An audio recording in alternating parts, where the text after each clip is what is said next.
오늘도 하나님의 은총을 사모하시며 우리 수요 찬양 예배 나오신 모든 심령 가정 위에 하나님의 은혜와 평강이 넘치시기를 주님 이름으로 축복합니다. 자, 오늘 수요일 문답 43번 또 44번까지 은혜를 통해서 하나님 말씀을 전하고자 합니다. 우리 다 같이 제목 한번 읽어볼까요? 십계명의 서문이 무엇인가? 서문은 쉬운 말로 하면 머릿말, 서두, 서원. 우리가 왜 책을 읽어도 그 머릿말이 있잖아요. 그리고 서론, 본론, 결론이 있다면 서론이 있는 것처럼 십계명에서도 서론.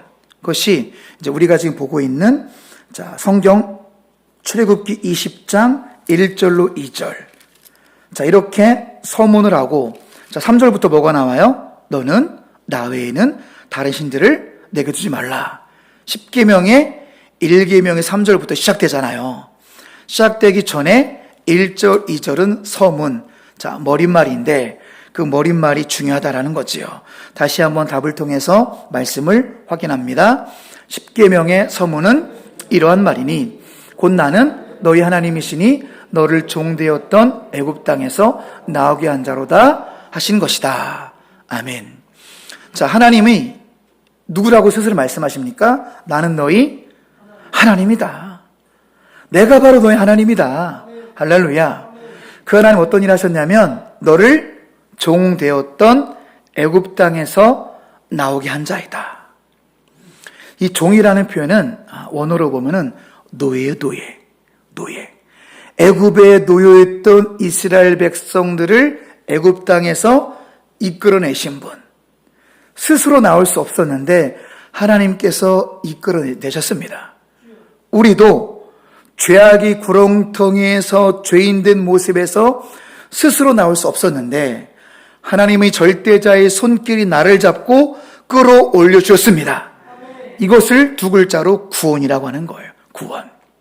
자, 말씀으로 다시 한번 확인해 볼까요? 출애굽기 20장 2절 본문입니다. 나는 너를 애굽 땅 종되었던 집에서 인도해낸 내 하나님 여호와니라. 아멘. 똑같은 말씀이 신명기 5장 6절에 똑같이 기록이 되어 있어요. 다시 한번 읽어봅니다. 나는 너를 애굽 땅 종되었던 집에서 인도해낸 하나님 여호와라. 아멘. 하나님 우리를 이끌어 주시는 분입니다. 우리의 환난과 고통을 그냥 두고 보시는 분이 아니에요. 자식이 울부짖는데 구경만 할 부모가 어디 있겠습니까? 간절히 부르짖으시고 때로는 눈물로 때로는 금식으로 하나님께 간구하시기 바랍니다. 하나님은 간구하는 자의 기도를 외면하지 않으십니다. 반드시 들어주십니다. 하나님은 그만큼 신실하신 분이에요. 제가 안양에서 사역했을 때 제가 노인구역도 맡은 적이 있었는데 한 90세 가까운 할머니가 구역 예배 때마다 기도 제목이 뭐였냐면 잠들다 죽게 해주세요였어요. 기도 제목이. 노인들은 많이 아프잖아요. 2, 3년 앓다 죽으면 얼마나 괴롭겠습니까 본인이. 그걸 아시니까 그 어르신이 잠들다가 죽게 해주세요.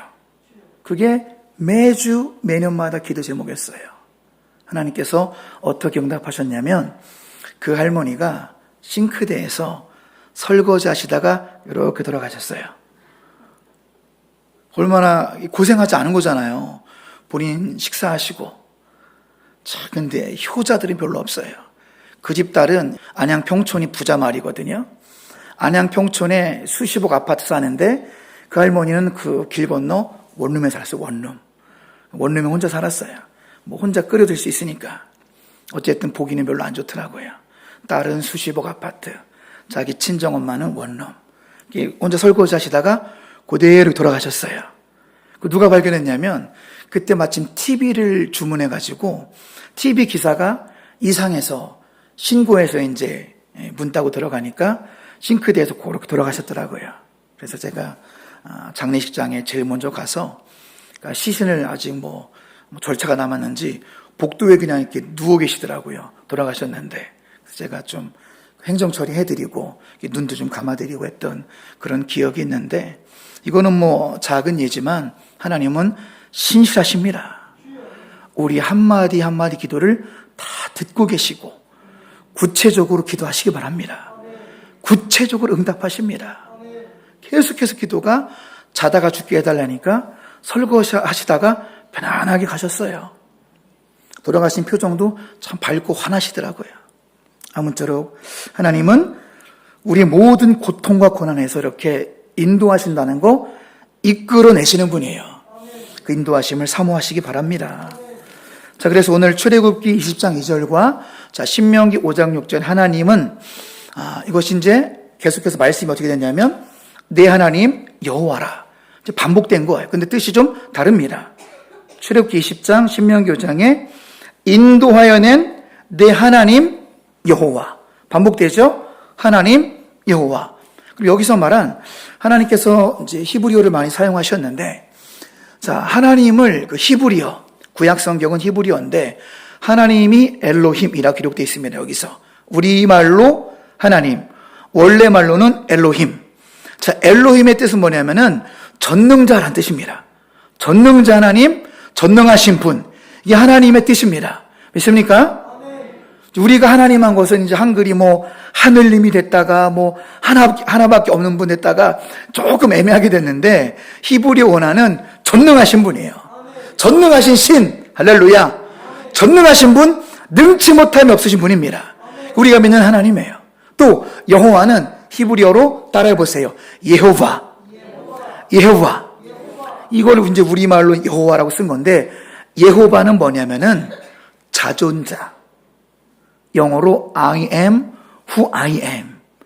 그러니까 하나님은 스스로 존재하시는 분이에요. 우리가 걱정할 필요가 없습니다. 심심하시겠다 이런 생각할 필요 없습니다. 하나님은 우주보다 크신 분이고 우리 머리로 가늠할 수 없고 스스로 자존자신데 다른 한자를 쓰면은 영존자예요. 영원하신 자존자입니다. 영원 전부터 영원 후까지 계신 분이에요. 우리가 그분과 인발부돼야 영원 전부터 영원 후까지 그분께 우리가 달라붙어 있음으로 말미암아 우리에게 영생이 주어지는 거예요. 그거를 또 다른 말로 구원이라고 하는 거죠. 그래서 여호와는 자존자, 영원하신 분, 영존자 하나님을 더 의지하시기 바랍니다. 이것이 하나님의 속성인데요. 하나님 속성을 조금 더 자세히 보시겠습니다. 자, 선생님 동그라미를 좀 확대 좀 해주겠습니까? 예. 그래서 좀 위에부터 보시면은 하나님 어떤 분이십니까? 맨 위에 보면은 불변하심. 하나님의 속성이에요. 그 다음 오른쪽으로는요. 영원하신 분이고요. 또 그 옆에 주권적으로 일하시는 분이며 전능하신 분이며 편재하신 분이며 잠깐 편재하심이 무슨 뜻이라고 그랬죠? 편재하심은 그렇죠. 한자 네 개로 뭐라고 말씀드렸죠? 편재를 한자 네 글자로 무소부재. 따라 보실까요? 무소부재. 무소부재는 뭐예요? 무소부재. 그러니까 부재하신 곳이 없다. 어디든 계십니다. 임마누엘, 우리 늘 함께 하십니다. 다 비슷한 뜻이에요. 그러니까 우주에 충만하신 거예요. 안 계신 곳이 없다. 무소부재하심, 편재하심, 우리가 어디로 가든지 주님 거기 계십니다. 임마누엘 하나님이십니다. 편재하심, 그 아래요? 전재하심. 다 알고 있어요. 그러니까 여러분, 죄에도 종류가 틀려요. 다 알고 계십니다. 실수로 죄진 건 하나님이 잘 봐주십니다.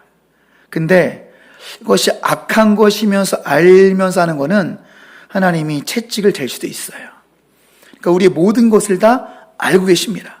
전지하신 하나님. 그 다음에 중요한 속성이죠. 거룩하심. 레위기 핵심이에요.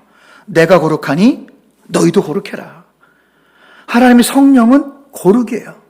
그러니까 성령 충만을 누리고 싶으신 분들은 거룩하시면 됩니다.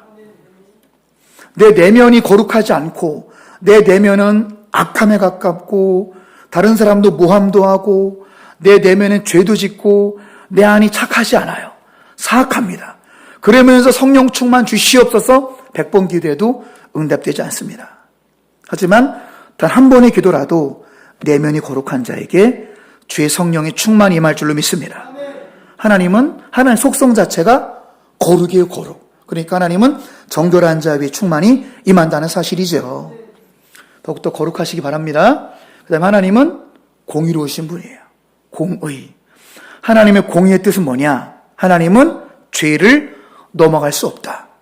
인간들은 슬쩍슬쩍 넘어갈지라도 하나님 죄를 넘어갈 수 없는 분이에요. 이 하나님의 공의입니다. 그래서 예수 그리스도를 의지하는 자만이 의롭다고 말씀하시는 겁니다. 칭의의 은혜는 예수 그리스도를 의지하는 자만이 얻는 거예요. 예수님 의지하지 않은 자는 그대로 죄가 쌓여 있거든요. 공의로우신 하나님. 그 다음에 하나님은 진리. 하나님은 로고스. 태초에 말씀이 함께 계시니라. 말씀이 곧 로고스고 로고스가 곧 그리스도고 그리스도가 말씀입니다. 진리로 예수님께서 오신 거예요. 진리 되신 주님을 찬양합니다. 그 다음에 아무령 지나치지 않은 하나님은 사랑이시라. 하나님 사랑에 대해서 조금 더 잠시 후에 말씀을 나누도록 하겠습니다. 아무쪼록 전체 화면의 메시지처럼 같이 읽어볼까요? 하나님을 신뢰하시기 바랍니다. 하나님과 동행하시기 바랍니다. 하나님의 속성을 기억하시면 하나님은 신뢰할 만한 분이라는 게 느껴지시죠? 하나님의 속성을 우리가 믿을 때 하나님이 신뢰할 만한 분이라고 우리가 깨닫게 되는 거죠. 하나님을 더 신뢰하시고 하나님을 더 의지하시고 하나님과 동행하시기 바랍니다. 그러니까 여러분들 기도의 응답에도 순서가 있어요. 하나님을 신뢰하고 거룩한 심령으로 하나님과 동행하는 자에게 응답은 될 수밖에 없는 거예요. 그런데 응답이 없거나 더딘 이유가 있어요. 내 내면이 거룩하지 않거든요. 내 내면이 선하지 않아요. 내 내면이 하나님 아버지 마음이 아니에요. 하나님과 동행하지도 않습니다. 그러면서 주시옵소서 응답이 될 수가 없죠. 영적인 질서와 내면 세계 질서와 순서가 있거든요. 분명한 것은 하나님을 의지하고 신뢰하고 정결한 마음으로 주님과 동행하시기 바랍니다.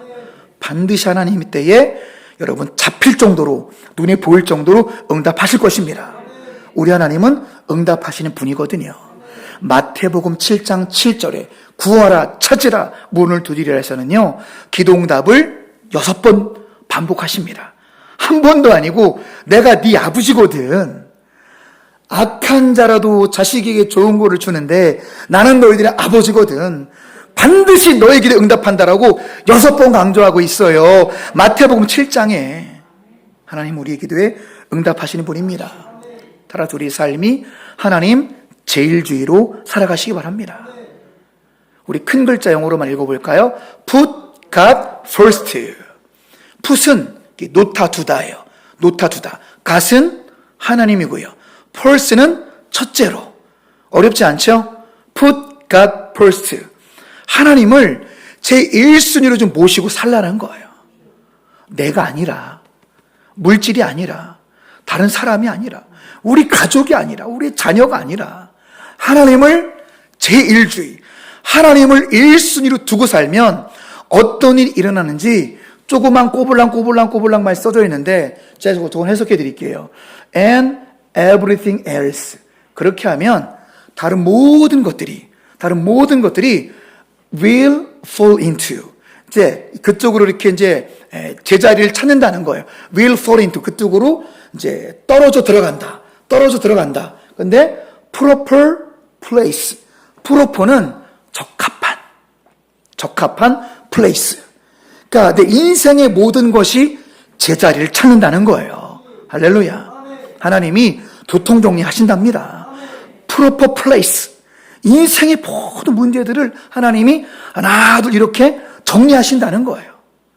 인생에 꼬인 이유는 put God first가 안 됐을 때, 하나님 제일주가 안 되면 인생이 좀 혼란스러워요. 되는 것 같기도 하고 안 되는 것 같기도 하고 인생이 혼란스럽습니다.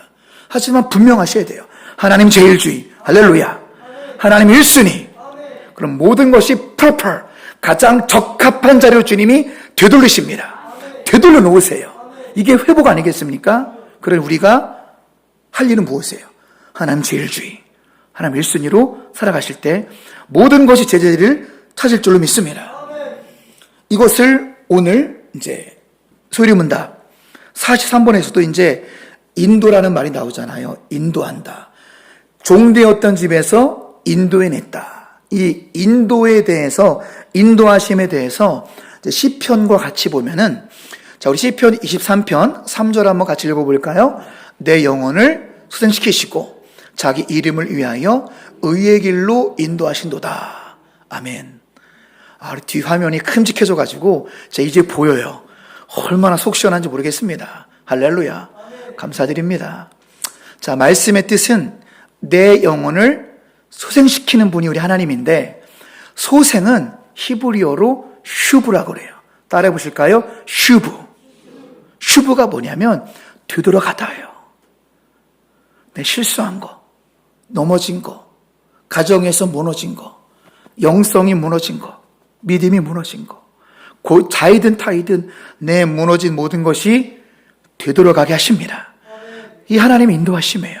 내 영혼을 소생시키시고 내 영혼을 원래의 모습으로, 영성이 무너졌다면 영성이 무너지기 전으로 되돌려 주시는 분이 하나님이십니다. 우리의 믿음이 차가워졌다면 뜨겁던 상태로 되돌려 주시는 분이 하나님이에요. 이것을 한자로 이제 소생이라고 했는데 원래 히브리어로는 슈브고 되돌리신다. 하나님의 영광을 위해서 우리를 회복시키시는 분이에요. 자기 이름을 위하여 우리를 바른 길로 인도하십니다. 자기 이름을 위하여 의의 길. 여기서 길은 히브리어 언어로 마갈이라고 합니다. 따라해 보실까요? 마갈. 이 마갈의 어원이 뭐냐면 수레바퀴 자국이에요. 수레바퀴 자국. 그래서 제가 제일 비슷한 그림을 찾아본 거예요. 자국 보이잖아요. 수레바퀴 자국. 그리고 안 가본 길이 아니라 저 길은 코스예요. 코스. 400m를 400m 트랙 코스라고 하잖아요. 운동장의 400m를 코스. 그러니까 여러분들 안심하고 순종하시면 됩니다. 우리가 걷는 이 길은 처음 가는 길 같지만 하나님은 하나님이 가보신 길로 우리를 인도하시는 분이에요. 하나님의 이름을 위하여, 하나님의 영광을 위하여 의의 길. 하나님이 이미 수레바퀴 자국으로 다녀오셨습니다. 다 검증하시고 하나님이 다 가보시고, 얘들아, 이 길이 너에게 가장 안전한 길이야. 너는 나 인도하심을 따라오기만 하면 돼. 그렇게 주님께서 주님의 이름을 위하여 인도하신 그 길로 따라갈 때 우리의 영혼이 소생되고 내 무너진 모든 것들이 회복됨을 믿으시기 바랍니다. 자, 그런데 우리가 이렇게 유명한 또 예화가 있잖아요. 인도하신다면서 내가 가장 추울 때, 내가 가장 어려울 때, 그때는 왜 저 혼자 두셨나요? 발자국을 보면은 저 때까지는 주님께서 같이 동행해서 하나는 내 발자국, 하나는 주님 발자국. 그런데 내 인생에 가장 어려울 때는 왜 내 발자국밖에 없습니까? 왜 그때 홀로 주셨습니까? 했을 때 주님께서 말씀하시기를 아니다. 그거는 내 발자국이다. 내가 너를 안고 걸어갔다. 내가 너를 업고 걸어갔다. 그 말씀이요. 유명한 예화지만 신명기 1장 31절의 내용이에요. 신명기 1장 31절을 좀 의역하면은 저런 뜻이죠. 진정이 힘들 때는 우리를 안고 걸어가셨다. 그 척박한 광야의 길을 걸어갈 때 실제 우리를 안고 걸어가신 분이 우리 하나님이십니다. 그 하나님을 깊이 알아가시고 그 하나님 깊이 또한 체험하는 동암의 모든 가족들이 되시길 축복합니다. 그 다음 43원으로 넘어가 볼까요? 자, 그러면 질문같이 있습니다. 10계명의 서문이 우리에게 교훈하는 것이 무엇인가? 바로 답을 보겠습니다. 답이 너무나 중요해요. 같이 읽어볼까요? 10계명의 서문이 우리에게 교훈하는 것은 하나님께서 주도 되시고 우리 하나님도 되시고 또 우리의 구속자도 되시는 거로 우리가 마땅히 그의 계명을 지켜야겠다는 것이다. 우리 갈 길을 밝히 보여주고 있어요. 10계명의 서문이 하나님이 어떤 분이시래요? 하나님은 주도 되시고 또 두 번째는 하나님은 우리 하나님. 아까 배웠잖아요. 엘로힘, 여호와. 엘로힘은 전능자 하나님, 여호와는 영존하시는 하나님, 우리를 돌보시는 분이에요. 그렇게 하나님을 배웠고, 또 세 번째 우리의 구속자도 되시는, 그러니까 하나님은 주도 되시고 하나님 되시고 구속자 되시니 우리는 마땅히 그의 계명을 지키고 사는 것이 성도의 마땅한 인생의 본분이라는 것입니다. 믿습니까? 다시 좀 정리할게요. 이거를 정리하면 이렇게 정리할 수 있어요. 자, 세상 정리 잘했죠? 다 제가 정리한 거예요. 뭐 보고한 게 아닙니다. 저는 가르치는 은사가 있거든요. 할렐루야.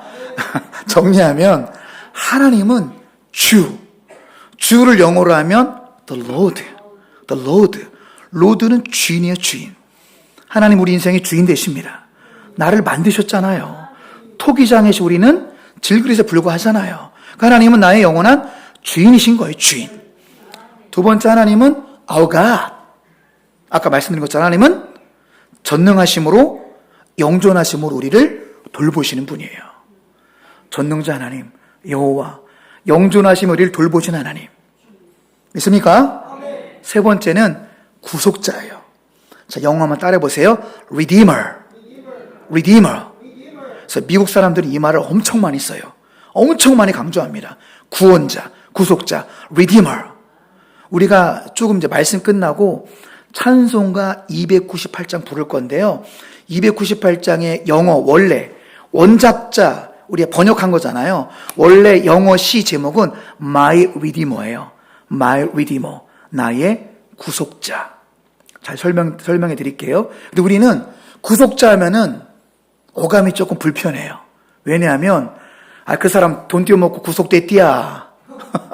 우리는 깜빵에 간 것도 구속이라고 말해가지고 조금 불편할 때가 있어요. 그런데 우리가 뜻을 또 분명히 안 하니까 항상 왜 원어가 중요하냐면은 구속자가 성경에 기록된 게 아니라 원래 성경에는 자 오른쪽 끝 읽어볼까요? 갈. 그래서 이 구속자란 이 말 단어가 구약에서 시편에서 2번 나오고요. 잠언에서 1번 나오고요. 이사야에서 11번 나와요. 그러니까 총 구속자라는 구약에서는 14번밖에 안 나오거든요. 그래서 뜻을 분명히 알아야 되죠. 그런데 정확히 다 가알이라고 기록되어 있어요. 가알. 이거를 번역할 때 뭐라고 기록하지 해서 이제 우리말로 구속자로 번역한 건데 우리 자꾸 감옥이랑 연관되니까 좀 불편한데 정확한 뜻은 노란색이에요. 맨 아래 노란색 같이 읽어볼까요? 배상을 하여 구해낸 자. 왜 룻기를 읽어보면은 이제 기업을 물으다 이런 표현이 나오잖아요. 기업 물을 자, 대신 책임지다, 대신 배상을 하고 책임지다. 이것이 이제 잘 쓰지 않는 표현이지만 기업 물을 자, 물으다는 표현을 이제 그렇게 쓰는데 그래서 이 가을의 뜻은 물으다, 이에 확장된 뜻으로서 배상을 함으로 구해내다. 이게 구속자예요. 그리스도가 이미 구약에 예표가 되어 있는 거예요. 저 구약의 성취가 예수 그리스도입니다. 배상을 해서 구해낸 자. 저 구약 말씀의 성취가 예수 그리스도로 메시아로 오신 거죠. 그래서 하나님은 주요, 하나님이요, 구속자요. 그래서 리디머라는 단어를 나중에 여러분 나올 때마다 구속자라는 단어 나올 때마다 이렇게 교도소랑 연관시키지 마시고요. 구속 나올 때마다 배상을 해서 나를 구해냈구나. 할렐루야. 배상을 해서 구해내신 거예요. 얼마나 감사한지 몰라요. 이제 저런 그림으로 보실까요? 이제 이끌어냈다. 이제 인도해냈다. 이것이 구약적인 표현은 이제 애굽에서 노예. 그죠? 애굽에서 노예에서 이끌어내신 거예요. 이끌어내신 거. 그러니까 종되었던 애굽에서 해방을 주신 분. 하나님이죠. 그런데 우리는 노예는 아니었지만 우리가 예수 믿기 전에 우리 모두는 죄의 노예였어요. 예수 믿기 전에 우리 모두는 죄의 종이었어요.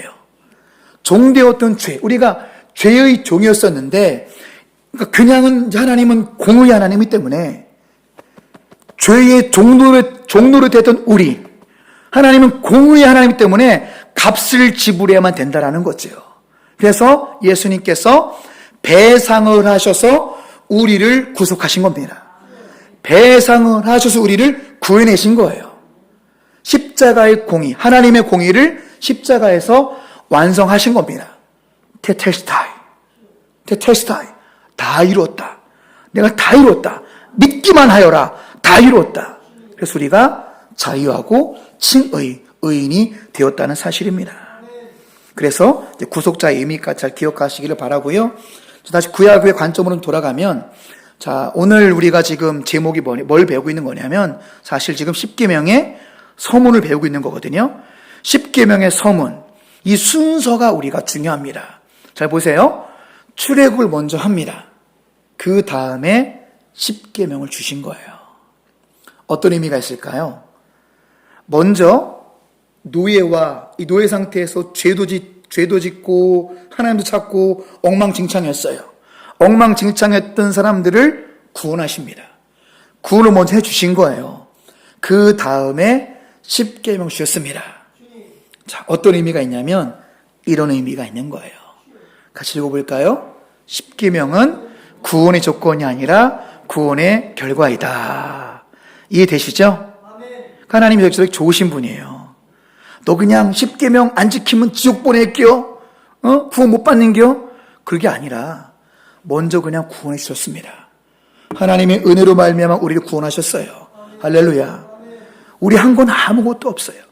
우리가 한 건 여전히 죄진 것밖에 없습니다. 우리 여전히 죄인이었었는데 하나님이 전적인 은혜로 우리를 구원하셨습니다. 할렐루야. 그 다음에 말씀대로 지켜라. 왜 이 말씀을 주냐면 내가 너를 보호하려고 준 거야. 내가 너의 은혜와 복을 주면서 내가 너를 사랑하기 때문에 너를 보호하려 십계명을 준 거니까 십계명을 의무감보다는 사랑으로 지켜라. 할렐루야. 이해되십니까? 은혜가 되십니까? 우리 율법이라는 거, 또 말씀이라는 것은 억지로 하는 게 아니라 하나님을 사랑하기 때문에 하나님께서 나를 사랑하신 것처럼요. 하나님은 여러분의 하나님을 사랑하길 원하십니다. 하나님은 감정이 있게요, 없게요? 하나님은요, 다분히 감정적인 분이세요. 그럼 하나님 사랑하셔야 됩니다. 하나님은 막 진노했다가도 하나님, 저 민족 좀 살려주세요. 하나님이 계획하셨다니까요. 하나님이 플랜 A, 플랜 B가 있었어요. 그래, 이 족속을 멸절시킬 거야. 모세가 제발 좀 봐달라고 하니까 다윗을 보고 모세를 보고 하나님은 종종 없던 일로 해주셨어요. 하나님은 감정 있으신 분입니다. 하나님은 여러분이 하나님을 사랑하기 원하세요. 그냥 우리가 하나님을 도깨비 방망이처럼 필요할 때만 뭐 주세요, 뭐 주세요 그렇게 하는 하나님은 슬퍼하실 거예요. 우리가 하나님을 정말로 사랑하기 원하십니다. 따라서 율법, 하나님 말씀, 십계명도 하나님을 사랑하기 때문에 지키시기 바랍니다. 그것이 우리가 형통의 길이요 은혜 받는 길인 줄로 믿습니다. 말씀을 정리하고 마치겠습니다. 오늘 우리는 소율의 문답 43번, 44번을 통해서 우리 적용점 두 가지 같이 읽어볼까요? 하나님은 전능자이며 영존자이시니 하나님을 신뢰하며 하나님과 동행하시기 바랍니다. 저렇게 살면 하나님이요 여러분을 만나주신다라고 약속하고 있어요. 하나님을 볼 것이며 reveal to God, 하나님이 여러분에게 나타나신대요. 두 번째, 하나님의 계명을 어떻게 해요? 기쁨으로 지키시기 바랍니다. 하나님을 사랑하기 때문에 하나님의 계명을 지키시기 바랍니다. 그런 잔 하나님의 은혜와 풍성한 교제를 누리는 복된 삶이 될 줄로 믿습니다. 기도하겠습니다.